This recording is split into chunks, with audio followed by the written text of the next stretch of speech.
So, allow me to record our discussion for today, Micaela. So, for today, our lesson is about ratio and proportion. So, when we say anak, ratio, this is the way for us to compare two quantities. So, for example, um, we have here two apples and then three oranges.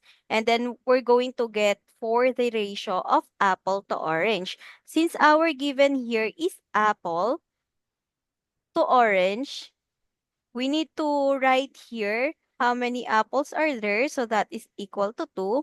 And this column, it means to say that it is a ratio.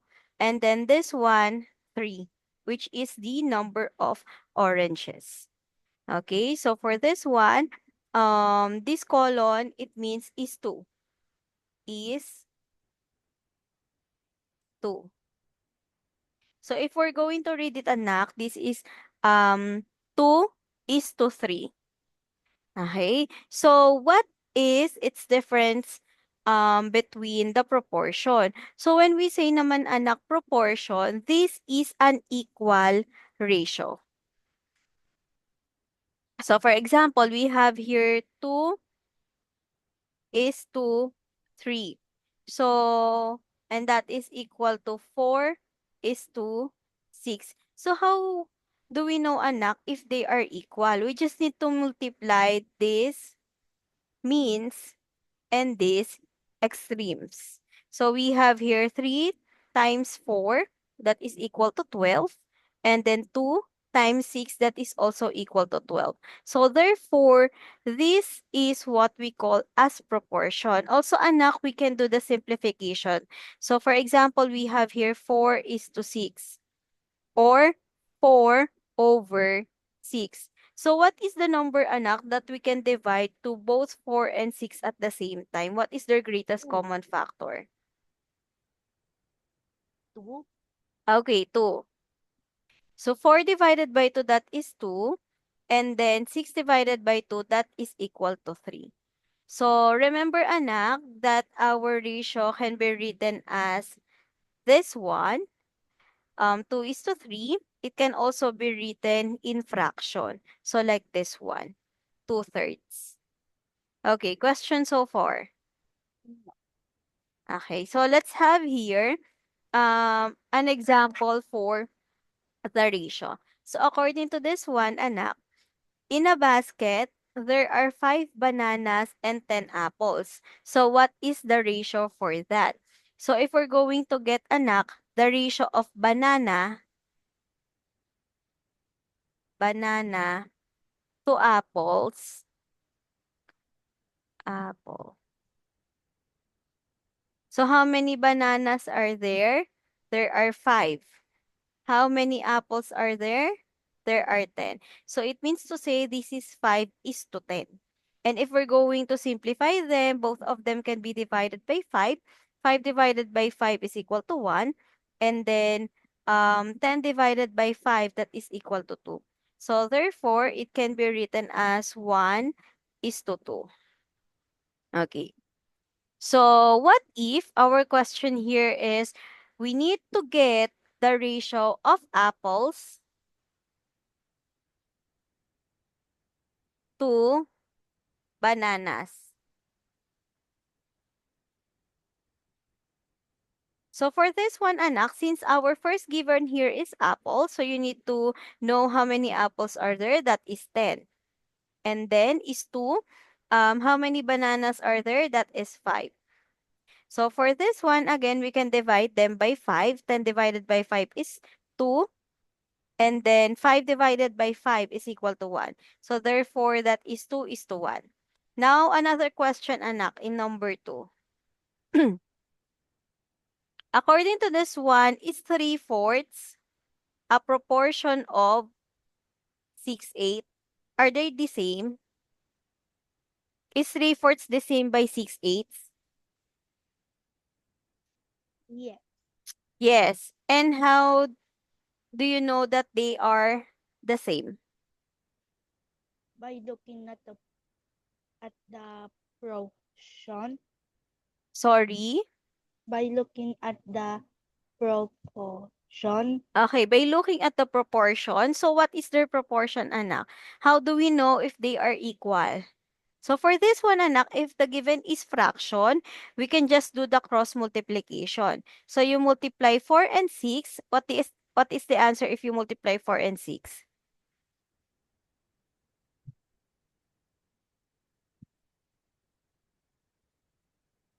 24, Okay, very good. How about 4 and 8? Sorry, 8 and 20, 3. 23. What is 8 times 3? Oh, 24. Okay, 24. So as you can see here, anak, if we cross multiply these two fractions, we have here the same product, which is equal to 24. So therefore, this is what we call as a proportion, since they have the same um product or value. So let's have this quick exercise. So you write the ratio of the cats to dogs. Can you please try to solve this one, anak? So according to this one, we need to get the ratio of cat to dogs. How many cats are there? 8, Okay, 8. How many dogs are there? 12, 12. So what is their ratio? 8 is to 12. It can also be written as what, anak? Where can you both divide 8 and 12?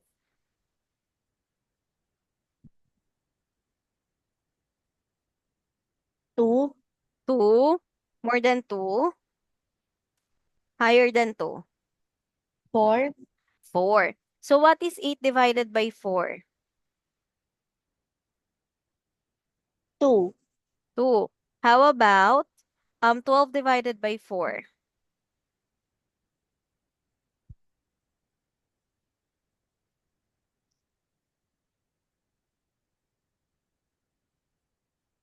3, 3. Very good.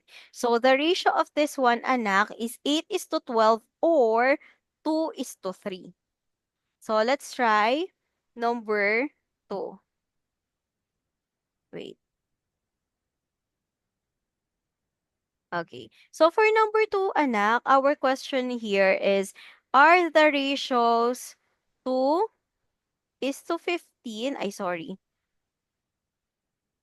2 is to 5 and 6 is to 15 equal? Are they equal, anak? 2 is to 5 and 6 is to 15.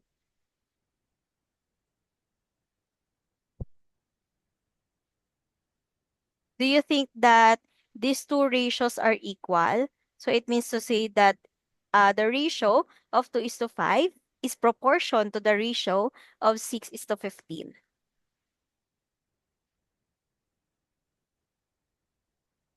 no, No. Sige, anak, let's try. Is there any number that we can divide 6 and 15 at the same time? 3, ay, 3. Okay. We divide both sides by 3. So what's the answer? 6 divided by 3, that is 3, 6 divided by 3, that is how many threes are there in 6? 2, 2. Is 2. If you divide 15 and 3, what's the answer?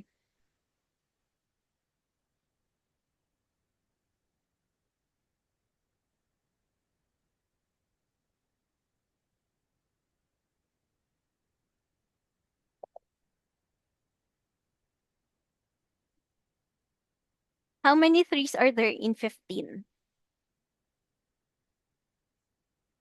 6, 6. That's 18, anak. 5, Okay, that is 5. So, is 2 is to 5 the same as 2 is to 5? Yes or no? yeah, Yes. We can also do this, anak, ha? 2 is to 5 is equal to 6 is to 15. We just need to multiply the means to the extremes. So, what is 5 times 6?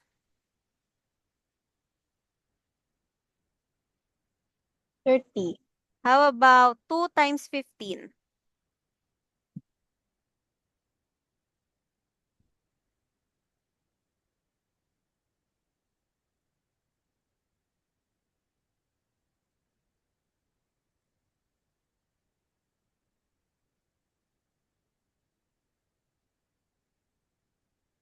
30. Okay, 30. Is their product the same?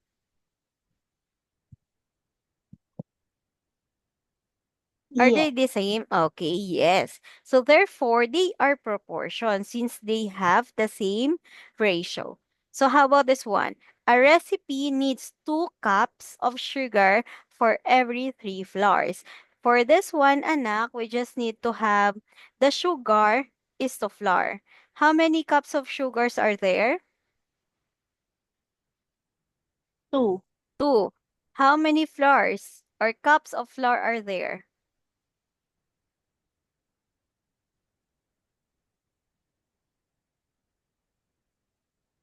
3. 3. So therefore, our ratio here is 2 is to 3. Question so far, anak? No. No. So let's try another one. So how much sugar is needed for 9 cups of flour? So we have here anak flour and then sugar. There are 9 flour. How many sugars are there? How many sugar are there? So how do we solve this one? We have here 2 is to 3 equals blank is to 9. What is that blank number? Okay, for us to know, anak, you just need to multiply the means to the extremes. Where is the extremes, anak? This one. Can you, extreme, anak, is yung outside. Okay, yung means is our inside. This is extreme.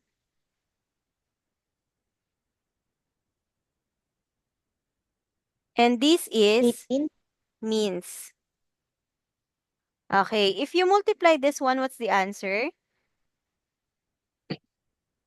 18. 18. Now, according to our problem here, anak, it is a proportion. So it means to say that their product are the same.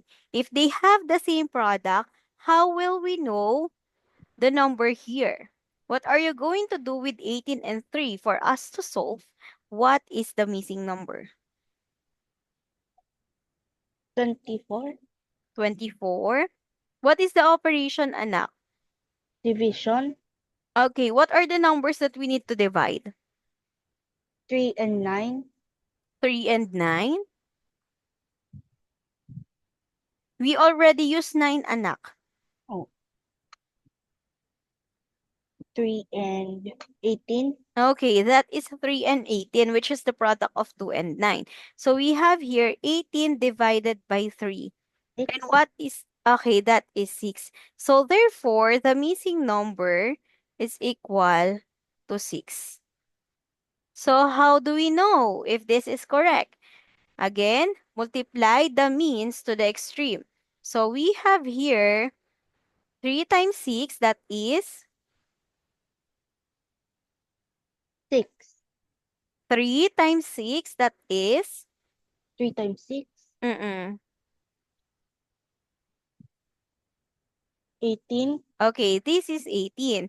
Now we have here the extremes. What is 2 times 9?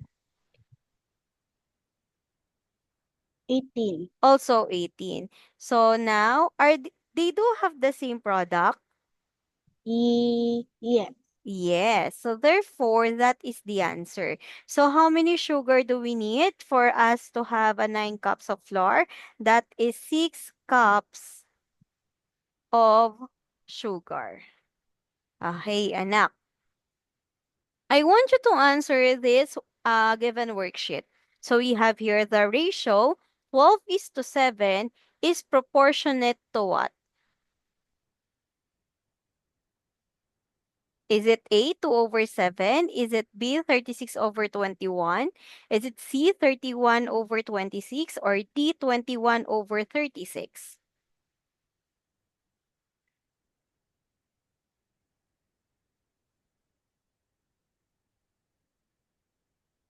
For you to know, anak, the answer, you should multiply something or a number to the numerator and denominator. So it should be the same number. So what do you think is the answer if we have this given?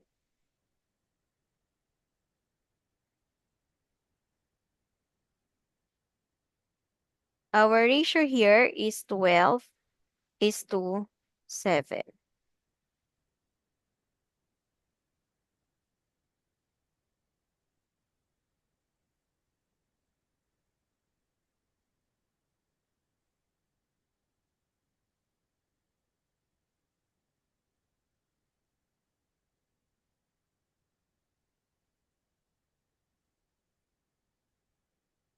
Divide or multiply again? Multiply, anak. You need to multiply the numerator and denominator to one number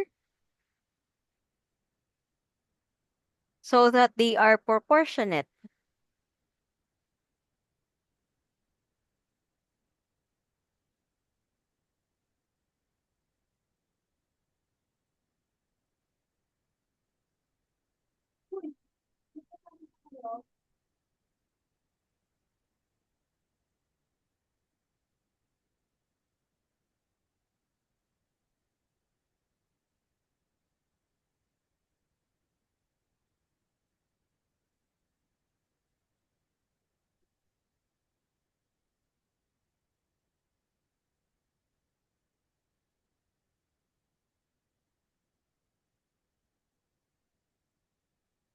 Two over 7.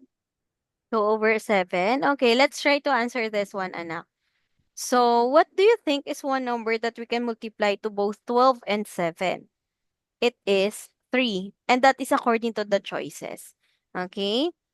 So, if you multiply 12 and 3, what is the answer?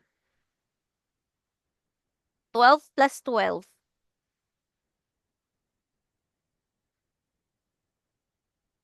36. Okay, this is 36 if you multiply 12 and 3. Now, how about if you multiply 7 and 3? 21. 21. So, what do you think is the answer again? Okay, that should be letter B. So another thing, anak, you can divide 36 and 12, that is 3. You can also divide 21 and then 7, that is also 3. So therefore, letter B is proportionate. 36 over 21 is proportionate to 12 over 7. How about this one, anak? The ratio 4 over 10 is proportionate to A or B.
Very good. So for this one, anak, for it to become 2 over 5, what's the process that you did to 4 over 10 to make it 2 over 5? You divide it by, 2. okay, by 2. So we have here 4 divided by 2, that is 2. And then 10 divided by 2, that is 5. Okay, how about for this one? What is the number that you multiply both 4 and 10 to make it 8 over 20? Very good. Mm. So what's the answer? If you multiply 4 and 2 and then 8 and 10. Ay, okay. 8, sorry, 10 and 2. So that's 20. Very good. How about number 3? What is the number that is proportionate to 3 over 9?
Done.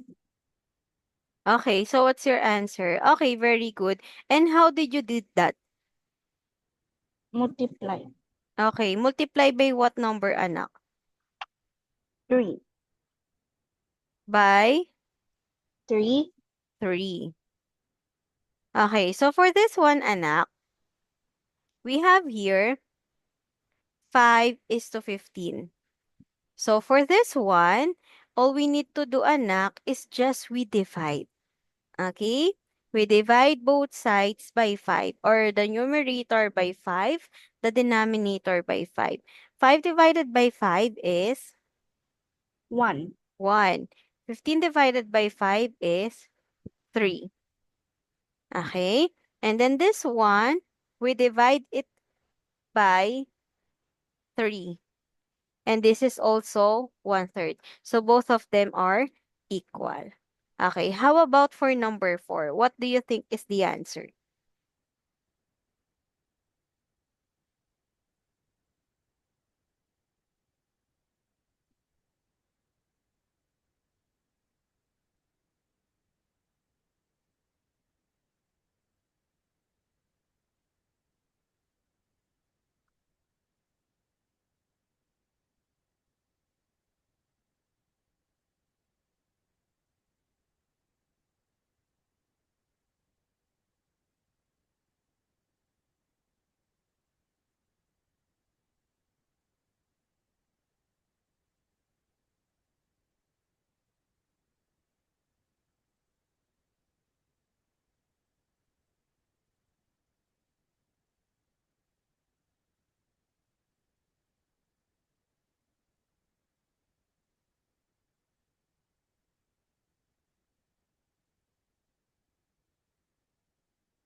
Oh, there are two answers here.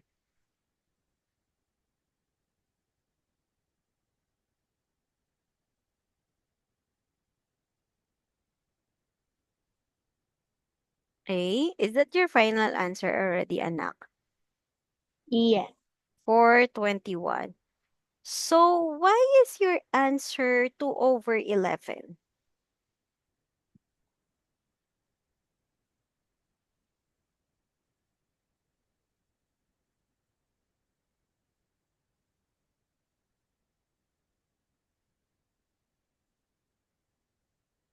Okay, so for this one, anak, if your answer is 2/11, 4, and then this one, 2. So you need to divide this one by 2 to make it 2. How about this one? Is it possible for us to divide 21 and 2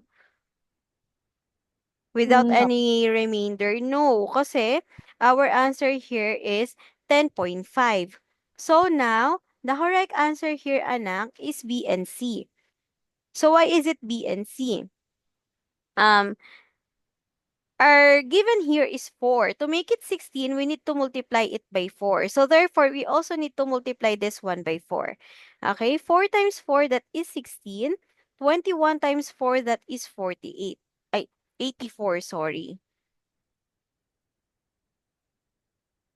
Ay, 21 times 4. Okay, that's 84. Next one. We have here, why is it letter C? Why do you think the answer is also letter C? Because of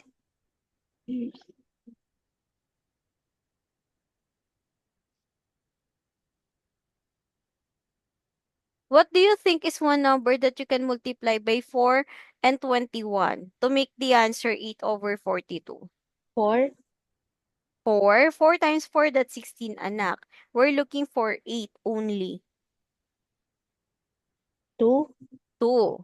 Okay, let's try to multiply them. 4 times 2, that is 8. 21 times 2, 21 plus 21, that is equal to 42. So therefore, both B and C is the right answer. Okay. Do you have any questions so far? no. No. Okay, anak. So let's try to answer letter A here. We just need to complete the given proportionality tables. So this is 2, it becomes 20. Why do you think that it becomes 20? Did you multiply or did you divide something by 2 to make it Multiply 20? Multiply by what number, anak? 10, 10. So if you multiply it by 10, you also need to multiply this number to 10. So what do you think is the blank here? 80. 80. Very good. Are you right, anak? 80. Next one. We have here 70. For example, this one, 60, it becomes 6. Did you multiply or Okay, very good. So the answer here is 7. So, anak, let's continue answering this one. After 3 minutes session. So please go back here after 3 minutes. Okay po? Bye-bye. Bye-bye.